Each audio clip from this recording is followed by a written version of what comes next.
Episode 11। अब बहुत सारी तख्तियां थी और उन्हें बैचों में वापस लाने की जरूरत थी। लिन हुआन हुआ ने बाई डी से कहा, आप पहले एक बैच वापस ला सकते हैं, मैं यहाँ लकड़ी की रखवाली करूंगा।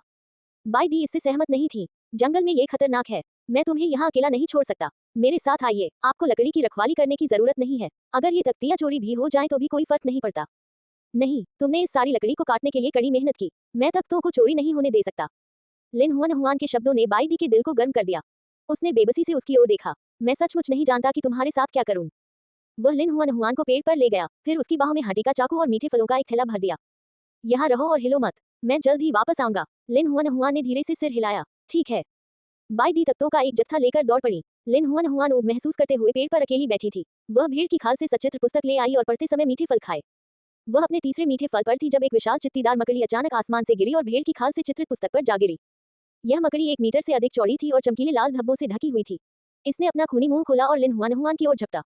आह! लिन हुआन हुआन इतनी डरी हुई थी कि वह चकमा देकर पीछे की ओर भाग गई। उसने अपने दोनों हाथों से पेड़ के तने को पकड़ लिया, लेकिन फिर भी वह गिर पड़ी। ये देखकर शुआंग युन, जो कुछ ही दूरी पर छिपा हुआ था, बिजली की गति से दौड़ा और लिन हुआन हुआन को तेजी से पकड़ लिया। लिन हुआन हुआन ने राहत की सांस ली। जब उसने देखा कि उसे बचाने वाला व्यक्ति शुआंग युन था, तो उसकी आंखें चौड़ी हो गईं। ये तुम फिर से क्यों हो? शुआंग युन ने खर्राटा लिया। लिन हुआन हुआन को लगा कि इस लड़के का रवैया वास्तव में कष्टप्रद था, लेकिन उसने उसे बचा लिया था, इसलिए वह कुछ भी कहने में शर्मिंदा थी। वह केवल उसकी छाती को धक्का दे सकती थी। मुझे नीचा दिखाया। शुआंग युन ने महसूस किया कि उसकी बाहों में छोटी मादा कोमल थी और उसमें एक सुखद हल्की सुगंध थी। ये पहली बार था जब उसने किसी महिला को गोद में लिया था। यह उसकी अपेक्षा से कहीं अधिक बेहतर लगा। वह उसे जाने देने में थोड़ा अनिच्छुक था, लेकिन आखिरकार उसने ऐसा किया। जैसे ही लिन हुआन हुआन के पैर फर्श पर पड़े, वह तुरंत 2 कदम पीछे हट गई और खुद को उससे दूर कर लिया। लेकिन इससे पहले कि वह उसे धन्यवाद दे पाती, उसने अचानक उसे एक तरफ खींच लिया। विशाल मकड़ी नीचे कूदी और ठीक वहीं गिरी जहां लिन हुआन हुआन खड़ा था। यह अच्छी बात थी कि समय रहते शुआंग युन ने उसे खींच लिया था, अन्यथा उसे मकड़ी के साथ एक और आमना सामना करना पड़ता। मकड़ी के उतरने के बाद वह तुरंत शुआंग यू पर झपट पड़ी। शुआंग यू निडर था और एक भेड़िए में बदल गया था। उसके तेज पंजे घुस गए और सीधे मकड़ी के पेट पर 3 लंबी खूनी खरोंचें छोड़ दी। मकड़ी ने जोर से चिल्लाकर कहा। अत्यंत क्रोधित होकर उसने बदला लेने के लिए बेताब होकर अपने 8 पैर घुमा दिए। कीड़े और भेड़िए में जमकर लड़ाई हुई। ये पहली बार था जब लिन हुआन हुआन ने शुआंग यू का जानवर रूप देखा था। वह जानती थी कि वह एक भेड़िया है, लेकिन वह ये नहीं जानती थी कि उसके शरीर पर रोए चांदी सफेद थे। वह चांदनी की तरह चमकीला था और वह अविश्वसनीय रूप से सुंदर था। हालांकि मकड़ी चालों से भरी थी, शुआंग यू की युद्ध शक्ति प्रभावशाली थी। अंत में मकड़ी को शुआंग यू के पंजों से जमीन पर गिरा दिया गया। उसका गोल पेट फट गया था और हरा खून सारी जमीन पर बह गया था। लिन हुआन हुआन को थोड़ा मिचली आ रही थी। उसने दूर देखा और ध्यान से उसकी तरफ चली गई। मुझे बचाने के लिए धन्यवाद, उसने ईमानदारी से कहा। शुआंग यू ने व्यंग्य किया। धन्यवाद कहने से क्या फायदा, मैं चाहता हूँ कि आप मुझे अपने कार्यों से बदला दें। उसने अपना सिर नीचे किया और बुरी मुस्कान के साथ उसके पास आया। तुम क्यों नहीं? लिन हुआन हुआन इतनी गुस्से में थी कि उसका चेहरा लाल हो गया। वह एक विकृत है। उसने अपनी मुठियां भींच ली और गुस्से से उसकी ओर देखा। पिछली बार तुमने मुझे परेशान किया था और इस बार तुमने मुझे बचा लिया। हम भी कर रहे हैं। उसने लापरवाही से अपनी पूंछ हिलाई। चूंकि हम सम हैं, तो आप अभी भी यहाँ क्यों हैं? आप बहुत परेशान करने वाले हैं। लिन हुआन हुआन मुड़ा और भाग गया।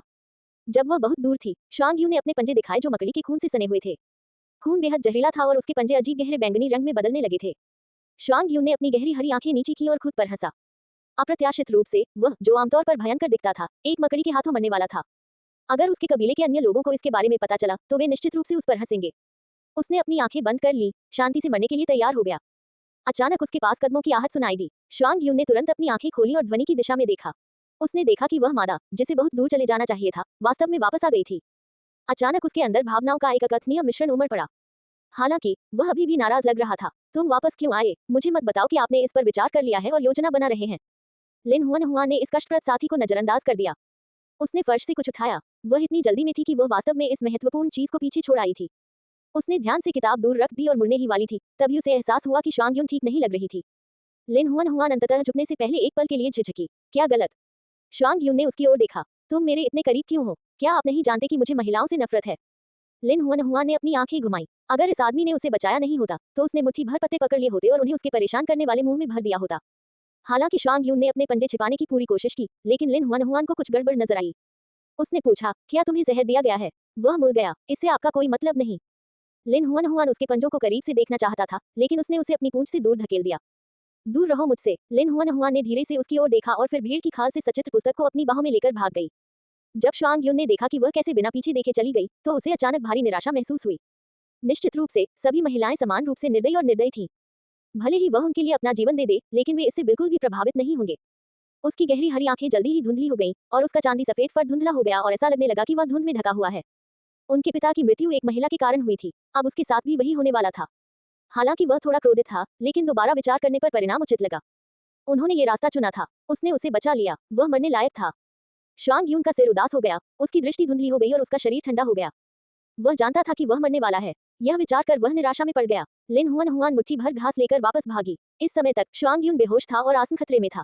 लिन हुआन हुआन उसके सामने घुटनों के बल बैठ गया। उसने हड्डी काटने वाले चाकू से उसके पंजे काट दिए और जहरीला खून निकाल दिया। फिर जड़ी बूटियों को पीसकर उसका पेस्ट उसके पंजों पर समान रूप से लगाया। उसने खाल के टुकड़े काटे और उनसे उसके पंजों पर पट्टी बांध दी। उस चर्मपत्र सचित्र पुस्तक के लिए भगवान का धन्यवाद। लिन हुआन हुआन को किताब में चित्तीदार मकड़ियों के रिकॉर्ड मिले थे और उन्हें पता था कि उनका खून अत्यधिक जहरीला था। केवल स्पॉट स्पाइडर डिटॉक्स हर्ब ही उनके रक्त में जहर को दूर कर सकता है। पुस्तक में दिखाए गए चित्रण के अनुसार उसे जंगल में जड़ी बूटी मिली। श्वांग यू को उसके घाव के इलाज में मदद करने के बाद लिन हुआन हुआन बेहद थक गया था। वह जड़ी बूटी ढूंढने के लिए जंगल में बहुत दूर तक दौड़ चुकी थी और चूंकि वह शुरू में कमजोर थी, इसलिए अब उसकी सांसें थम चुकी थी। यदि वह किसी को बचाने की कोशिश नहीं कर रही होती तो उसने हार मान ली होती। लिन हुआन हुआन जमीन पर बैठ गई और अपने चेहरे से पसीना पोंछने के लिए हाथ उठाया। तुमने मेरी जान बचाई और मैंने तुम्हारी। इस बार हम वास्तव में सम हैं। स्पॉट स्पाइडर डिटॉक्स हर्ब उपयोगी था और श्वांग यू के पंजे को फिर से चांदी सफेद होने में देर नहीं लगी। आखिरकार वह जाग गया। जब श्वांग यू ने अपनी आंखें खोली तो भ्रम का क्षण था। जब उसने लिन हुआन हुआन की चमकदार आंखें देखी, तभी उसे धीरे धीरे याद आया कि उसके बेहोश होने से पहले क्या हुआ था। मैं मरा नहीं हूँ। कितना अप्रत्याशित। लिन हुआन हुआन ने 2 उंगलियां फैलाई और उन्हें अपनी आंखों के सामने लहराया। जल्दी बताओ, ये कौन सा नंबर है? उसने कमजोरी से पूछा। क्या तुमने मुझे बचाया? ये सही है? जिस तरह से उसने उसे देखा वह बेहद जटिल हो गया। उसने सोचा कि वह भाग गई है और उसे छोड़कर चली गई है, लेकिन न केवल वह वापस लौट आई, बल्कि उसने उसकी जान भी बचाई। वह वास्तव में उन स्वार्थी, ठंडे खून वाली महिलाओं की तरह नहीं थी।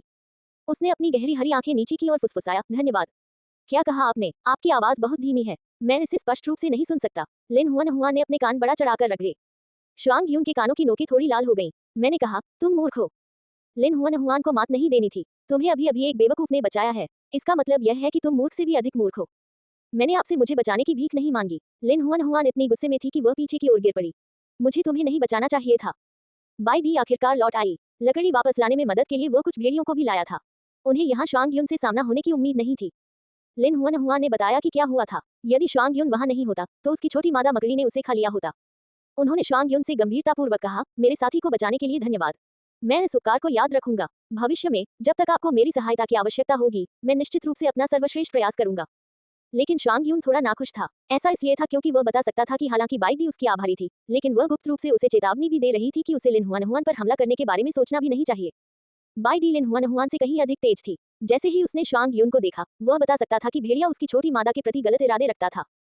स्वार्थ के कारण उन्होंने लिन हुआन हुआन को इसके बारे में नहीं बताया और श्वांग यू के बारे में लिन हुआन हुआन की गलतफहमी को गहरा होने दिया। प्रेम प्रतिद्वंद्वियों से यथाशीघ्र निपटना होगा। बाई डी द्वारा लाए गए भेड़िए लिन हुआन हुआन को घूर रहे थे।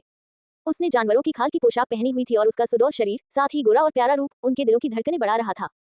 ऐसा लगता है कि बाई दी को ऐसा होने की उम्मीद थी, इसलिए उसने जिन जानवरों को मदद के लिए आमंत्रित किया, वे सभी विवाहित पुरुष थे जिन्हें पहले से ही एक महिला साथी मिल गई थी। एक पुरुष अपने जीवन में केवल एक महिला साथी रख सकता है। हालांकि ये पुरुष लिन हुआन हुआन की शक्ल देखकर दंग रह गए थे, लेकिन वे उन अविवाहित पुरुषों की तरह नहीं थे। दूर देखने और लकड़ी के तख्तों को हटाने में मदद करने से पहले उन्होंने केवल कुछ और नजरें उस खूबसूरत महिला पर डाली। श्वांग यून में जहर पूरी तरह से हटा दिया गया था। उन्होंने दूसरों को उनकी मदद के लिए धन्यवाद दिया और समूह के साथ वुल्फ जनजाति तक वापस चले गए। अल्पविराम। लिन हुआन हुआन ने धीरे धीरे फर्नीचर बनाना शुरू किया। दुर्भाग्य से वहां कोई नाखून नहीं थे। यदि वह तख्ते को अपनी जगह पर रखना चाहती है तो उसे एक प्रकार के विशेष चिपचिपे राल पर निर्भर रहना होगा। पूरे 2 दिनों के बाद आखिरकार उसने अलमारियां, मेज और कुर्सियां बनाई। वह लकड़ी का बिस्तर बनाना चाहती थी, लेकिन पर्याप्त राल नहीं थी। इसलिए वह बाई दी को केवल पत्थर के एक स्लैब से एक निर्माण करने के लिए कह सकती थी। लिन हुआन हुआन ने जानवरों की खाल को बिस्तर पर बिछाया और सुइयों और जानवरों की खाल से 2 तकिए सिल दिए। वह कुछ जंगली फूल तोड़ने के लिए पास गई और उन्हें एक लकड़ी के फूलदान में व्यवस्थित किया, जिसे बाद में मेज पर रख दिया गया। ये जगह आखिरकार घर जैसी लग रही थी। सिस्टम अधिसूचना सुनाई दी। बधाई हो मेजबान, एक खोज पूरी करने के लिए अब इनाम जारी किया जा रहा है। कृपया इसे स्वीकार करना याद रखें। लिन हुआन हुआन के सामने हवा से एक स्पैटुला और लोहे का बर्तन दिखाई दिया। उसकी आंखें खुशी से भर आईं। एक स्पैटुला और बर्तन के साथ वह खाना बना सकती थी। यह इनाम अद्भुत था। लिन हुआन हुआन खुशी से स्पैटुला के साथ बाई डी के पास गया। आज रात हम तले हुए व्यंजन खा सकते हैं। बाई डी ने पहले कभी लोहे का बर्तन नहीं देखा था। उसने उसे थपथपाया और स्पष्ट बजने की आवाज सुनकर आश्चर्यचकित रह गया। ये किस चीज से बना है? ये लोहे से बना है। लिन हुआन हुआन ने मोटे तौर पर उन्हें उन चीजों से परिचित कराया जो लोहा कर सकता है। बाई दी ध्यान से सुन रही थी और उसकी बातों को मन ही मन नोट कर रही थी कि कहीं उसने कभी कोई लोहे की खदान न देखी हो और उसे पहचान न पाया हो। उन्होंने पत्थरों से एक स्टोव स्थापित किया। क्योंकि कोई मसाला नहीं था, लिन हुआन हुआन फिलहाल तले हुए व्यंजन तैयार नहीं कर सका। वह केवल एक बर्तन मांस का सूप ही पका सकती थी। मांस की तीव्र सुगंध हवा में भर गई, जिससे लार टपकने लगी। लिन हुआन हुआ ने एक लकड़ी के कटोरे में मांस का सूप भरा और इसे अगले दरवाजे पर रहने वाले श्वांग यू को देने के लिए तैयार किया। वह आदमी जितना परेशान करने वाला था, उसने उसकी जान बचाई और वह अगले दरवाजे पर रहता था। उनसे परिचित होना बेहतर था। वह अपने रिश्ते में तनाव नहीं डालना चाहती थी। बाई डी नहीं चाहती थी कि उसकी छोटी मादा अन्य पुरुषों के साथ बहुत अधिक संपर्क रखे, खासकर तब जब उस पुरुष ने उसके लिए कुछ अनुचित इरादे पाल रखे हों। उन्होंने पहल की और उन्हें सुझाव दिया, मुझे सूप दो, मैं इसे उसके पास लाऊंगा। लिन हुआन हुआ ने इसके बारे में सोचा। श्वांग यून को महिलाओं से नफरत थी। यदि वह गई तो निश्चित रूप से उसके द्वारा फिर से उसका मजाक उड़ाया जाएगा। तो उसने उसे तत्परता के साथ सूप दिया। तो फिर मुझे तुम्हें परेशान करना पड़ेगा। वह सूप को गुफा से बाहर ले गया। जिन गुफाओं में जानवर रहते थे उनमें दरवाजे नहीं थे। कुछ अधिक विशिष्ट जानवर दृश्य को अवरुद्ध करने के लिए प्रवेश द्वार पर जानवरों की खाल का एक टुकड़ा लटका देते थे। श्वांग यून के दरवाजे पर जानवरों की खाल का एक टुकड़ा लटका हुआ था। बाई दी वहां खड़ी रही और उसने श्वांग यू का नाम पुकारा। श्वांग यून ने जानवरों की खाल उठाए और भौहें चढ़ा दी। क्या? बाई दी ने कहा, ये घर पर पकाया गया मांस का सूप है। मैं इसे आपके प्रयास के लिए लाया हूँ। श्वांग यून ने सूप के कटोरे पर नजर डाली और लापरवाही से पूछा, क्या उसने आपको इसे देने के लिए कहा था? बाई दी मुस्कुराई लेकिन कुछ नहीं बोली। श्वांग यू ने शोरबा लिया और वापस अंदर जाने के लिए मुड़ा। जब बाई दी घर लौटी तो लिन हुआन हुआन पहले ही मेज पर सूप परोस चुकी थी। आने और खाओ, उसने उत्साह से कहा। बाई दी उसके पास बैठ गई और अपने सूप का एक घूंट लिया। ये स्वादिष्ट है, उन्होंने सच्ची प्रशंसा के साथ कहा। तो फिर आपके पास और भी होना चाहिए, बर्तन में अभी भी बहुत कुछ है। वह उसकी प्यारी मुस्कान पर मुस्कुराने से खुद को नहीं रोक सका। उसकी सुंदर विशेषताएं एक कोमलता के साथ खिल रही थी जो नशीली थी। लिन हुआन हुआन आहे भरने के अलावा कुछ नहीं कर सका। आप बहुत अच्छे दिखते हैं। उसने उसके मुंह के कोने को चूमा। मुझे खुशी है तुम ऐसा सोचते हो। लिन हुआन हुआन का चेहरा तुरंत लाल हो गया। उसने अपने तेज दिल को दबाने की कोशिश करते हुए अपना सूप पीना शुरू कर दिया। लिन हुआन हुआन अलग कमरे में सोना चाहती थी, लेकिन बाई डी ने धीरे से मना कर दिया। हालांकि हमारी गुफा में एक लकड़ी का दरवाजा है, इसे थोड़ा सा बल लगाकर बाहर से खोला जा सकता है। अगर कोई आपके साथ कुछ करने की कोशिश करने के लिए यहाँ आता है और मैं आपके साथ नहीं हूँ, तो आप खतरे में पड़ जाएंगे। लिन हुआन हुआन ने तर्क देने की कोशिश की, ये वुल्फ जनजाति है। चोरी का कोई मामला नहीं होगा। फिर भी इसका मतलब यह नहीं है कि यहाँ हर भेड़िया अच्छा है। उनमें से कुछ खराब सेब अवश्य होंगे। आज तुम्हें लगभग एक मकड़ी ने खा लिया था। जब भी मैं उस दृश्य के बारे में सोचता हूँ तो भयभीत हो जाता हूँ। मुझे आपकी सुरक्षा करनी होगी ताकि आप सहज रहें। लिन हुआन हुआन इस बात से बहुत प्रभावित हुई कि बाई दी उसकी कितनी परवाह करती थी। आखिरकार वह मान गई और उसके साथ बिस्तर साझा करने के लिए सहमत हो गई। अल्पविराम, जैसे ही वह धीरे धीरे सो गई, उसे अचानक अपनी कमर पर कुछ सख्त चीज दबती हुई महसूस हुई। लिन हुआन हुआन झटके से जाग गया। वहां कोई रोशनी नहीं थी और रात का समय होने के कारण इतना अंधेरा था कि कुछ भी स्पष्ट रूप से देखना संभव नहीं था। उसने बस अजीब सी छड़ी पकड़ ली। इसकी गर्मी और फिसलन के एहसास ने उसे परेशान कर दिया। उसके पीछे से बाई दी की कर्कश आवाज सुनाई दी, उर्ग।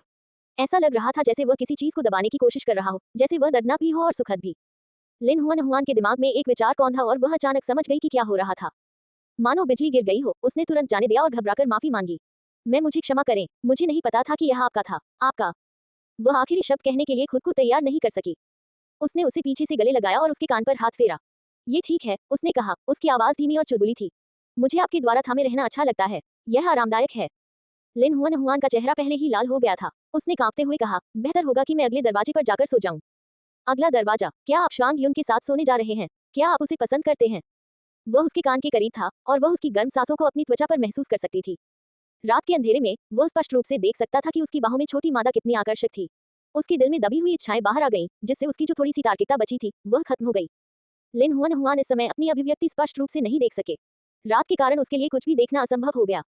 उसके पास ये जानने का कोई तरीका नहीं था कि उसकी सौम्य उपस्थिति छीन जाने के बाद वह कितना उन्मादी और डरावना हो गया था। उसने सहज ही खतरे को भांप लिया। बस ऐसा नहीं है, मुझे वह पसंद नहीं है। मैं बस दूसरे शयन कक्ष में सोना चाहता हूँ। उसने अपना हाथ उसकी पतली कमर पर रगड़ा। उसकी सूखी गर्म हथेली आग की लौ की तरह थी जिसने उसके शरीर पर गर्म निशान छोड़ दिए। तुम झूठ बोल रही हो। ऐसा लगता है कि आप उसे पसंद करते हैं, अन्यथा तुमने उसे बचाने के लिए अपनी जान जोखिम में क्यों डाली? मैं वास्तव में उसे पसंद नहीं करता। ऐसा मत करो, मुझे डर लग रहा है। क्या मत करो? उसने उसे थोड़ा कसकर पकड़ लिया। यह या ये हम। अंतिम शब्दांश थोड़े ऊंचे स्वर में कहा गया था, जिससे दुष्ट इरादों का संकेत मिल रहा था। लिन हुआन हुआन उसकी यातना से शर्मिंदा और भयभीत दोनों था। उसने महसूस किया कि उसके शरीर की मांसपेशियां नर्म हो गई हैं। उसने धीरे से उसकी गर्दन के पिछले हिस्से पर काटा। यहीं पर जानवर सबसे अधिक असुरक्षित थे। उसने उसकी त्वचा को कोमलता से चूमा। उसकी आवाज धीमी और मंत्रमुग्ध कर देने वाली थी। तुम बहुत प्यारे हो। लिन हुआन हुआन ने शर्मिंदगी से अपनी आंखें बंद कर ली। अपने पीछे नर जानवर को देखने की हिम्मत नहीं कर रही थी। वह मना करना चाहती थी, लेकिन वह और अधिक की चाह कर रही थी। उस रात लिन हुआन हुआन खुश और दुखी दोनों थी, और वह नहीं जानती थी कि उसकी कराहें और चीखें अगले दरवाजे वाले श्वांग यून को स्पष्ट रूप से सुनाई दे रही थी। श्वांग यून जमीन पर बैठ गया। उसकी पीठ चट्टान की दीवार से सटी हुई थी। उसने नीचे देखा। उसकी अभिव्यक्ति अंधेरे में छिपी हुई थी। चट्टान की दीवार के दूसरी ओर लिन हुआन हुआन था। उनकी स्वाभाविक रूप से तीव्र सुनवाई ने श्वांग यून के लिए अगली गुफा में जो कुछ भी चल रहा था उसे सुनना आसान बना दिया, जिसमें लिन हुआन हुआन का ये कहना भी शामिल था कि वह उसे पसंद नहीं करती थी और वह बाई दी से नम्र होने की भीख कैसे मान रही थी।